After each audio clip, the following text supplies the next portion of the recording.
વડાપ્રધાન ડોક્ટર મનમોહન સિંહનું સ્મારક બનાવવાના વિવાદનો અંત આવ્યો છે। આખરે સ્મારકની જગ્યા પસંદ કરવામાં આવી છે, જેની પરિવારે મંજૂરી આપી દીધી છે। નોંધ્ય છે કે ગત ડિસેમ્બર મહિનાના અંતમાં પૂર્વ વડાપ્રધાન ડોક્ટર મનમોહન સિંહનું અવસાન થયું હતું। ડોક્ટર મનમોહન સિંહનું સ્મારક દિલ્હીમાં કઈ જગ્યાએ બનાવવું તે અંગે વિવાદ ઊભો થયો હતો। ત્યારબાદ સ્મારક માટે જગ્યા પસંદ કરવા સરકારે એક સમિતિની રચના કરી હતી। ચર્ચાઓ બાદ સમિતિએ સ્મારક માટેની જગ્યા નક્કી કરી લીધી છે।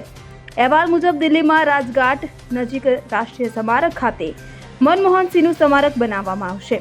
ભારત સરકારે આ સ્મારક માટે 900 ચોરસ મીટરની જગ્યા નક્કી કરી છે।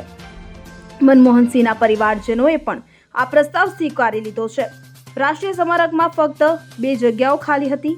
એક ભાગમાં ભૂતપૂર્વ રાષ્ટ્રપતિ પ્રણવ મુખર્જીનું સ્મારક બનાવવામાં આવ્યું છે, જ્યારે બીજી જગ્યાએ મનમોહન સિંહનું સ્મારક બનાવવામાં આવશે। અહેવાલ મુજબ મનમોહન સિંહનું સ્મારક અહીંનું છેલ્લું સ્મારક હશે। Bureau report CN24 news. હવે જુઓ દેશ દુનિયાની તમામ ખબરો તમારી આંગળીના ટેરવે। ઉઠાવો મોબાઈલ અને Google Play Store પરથી ડાઉનલોડ કરો અમારી CN24 ન્યૂઝ મોબાઈલ એપ।